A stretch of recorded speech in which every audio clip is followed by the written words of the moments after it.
Minimum 10ാം class വിദ്യാഭ്യാസ യോഗ്യതയുള്ള ഉദ്യോഗാർത്ഥികളിൽ നിന്ന് മുൻപൊരു നോട്ടിഫിക്കേഷൻ ഇന്ത്യൻ നേവിയിലേക്ക് വിളിച്ചിട്ടുണ്ടായിരുന്നു. കേരളത്തിൽ ജോലി ചെയ്യാൻ താല്പര്യമുള്ളവർക്ക് നല്ലൊരു അവസരം തന്നെയായിരുന്നു വന്നിട്ടുണ്ടായിരുന്നത്. INCET ഇന്ത്യൻ നേവിയുടെ എൻട്രൻസ് എക്സാമിനേഷൻ്റെ മുൻപ് വന്നൊരു നോട്ടിഫിക്കേഷൻ ആയിരുന്നു ഇത്. സോ ഈ ഒരു പോസ്റ്റിലേക്ക്, അതായത് Indian navy civilian entrance test 01/2025 apply ചെയ്തവരുണ്ടെങ്കിൽ അതിൻ്റെ പരീക്ഷ കഴിഞ്ഞ വർഷം നടന്ന പരീക്ഷയാണ്. ഇപ്പോഴാണ് ഏകദേശം ഒരു വർഷം നമുക്ക് പറയാം. എന്തായാലും അതിൻ്റെ ആൻസർ കീ വന്നിരിക്കുകയാണ്. റിസൾട്ട് എപ്പോൾ വരുമെന്ന് നിങ്ങൾക്ക് ഇതിനകം മനസ്സിലായിട്ടുണ്ടാകും. ആൻസർ കീ നിങ്ങൾക്ക് ഇവിടെ കാണാൻ സാധിക്കും. ഓപ്പൺ ആയിട്ടുള്ളത് 29 മെയ് 2026 മുതലാണ്. സോ ഇത് നമ്മൾ ഓൾറെഡി നമ്മുടെ വാട്സപ്പ് ചാനലിൽ വന്ന സമയത്ത് ആ ഒരു ടൈമിൽ നമ്മൾ അപ്ഡേറ്റ് ചെയ്തതാണ്. ആൻസർ കീ വന്നിട്ടുണ്ടെന്ന്. വീഡിയോ ചെയ്യാൻ കുറച്ച് ലേറ്റായി, കാരണം മറ്റു കുറച്ച് അപ്ഡേറ്റ് ഉണ്ടായിരുന്നു. എന്തായാലും പെട്ടെന്ന് അപ്ഡേറ്റ് കിട്ടാൻ നമ്മുടെ വാട്സപ്പ് ചാനലിൽ ജസ്റ്റ് ഒന്ന് ജോയിൻ ചെയ്തിരുന്നാൽ മാത്രം മതി. അതുപോലെ തന്നെ ഇത് നിങ്ങൾക്ക് ചെക്ക് ചെയ്യാൻ പറ്റുന്നത് 11 ജൂൺ 2026 വരെ നിങ്ങൾക്ക് ഈ ഒരു ആൻസർ കീ ചെക്ക് ചെയ്യാനും സാധിക്കും. എങ്ങനെയാണ് ചെക്ക് ചെയ്യേണ്ടത്, അതിൻ്റെ ലിങ്കും കാര്യങ്ങളും കൂടി നമുക്ക് പ്രൊവൈഡ് ചെയ്യുന്ന കാര്യങ്ങളെല്ലാം ഒന്ന് ഡീറ്റെയിൽ ആയിട്ട് തന്നെ ചെക്ക് ചെയ്യാം.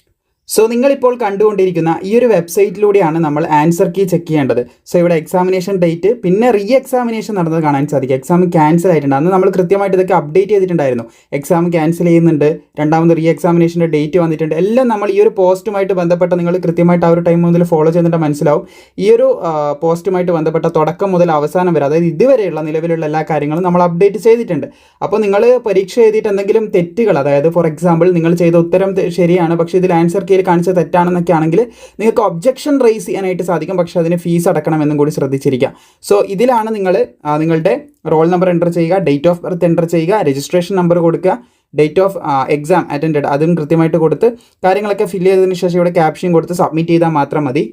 സോ റോൾ നമ്പറൊക്കെ നിങ്ങൾ മറന്നിട്ടുണ്ടെന്നാണെങ്കിൽ നിങ്ങളുടെ ടെക്സ്റ്റ് മെസ്സേജ് മെയിലൊക്കെ ഒന്ന് എടുത്ത് നോക്കുക. അഡ്മിറ്റ് കാർഡ് ഒന്ന് ചെക്ക് ചെയ്യുക എവിടെയാണ് വെച്ചതെന്നുള്ള കാര്യങ്ങളൊക്കെ. ഏതൊരു പോസ്റ്റ് ആണെങ്കിലും അഡ്മിറ്റ് കാർഡ് പരീക്ഷയ്ക്ക് ശേഷവും സൂക്ഷിക്കുന്നത് നല്ലതാണെന്ന് നമുക്ക് ഇതിലൂടെ മനസ്സിലാക്കാനും കൂടി സാധിക്കുന്നതാണ്.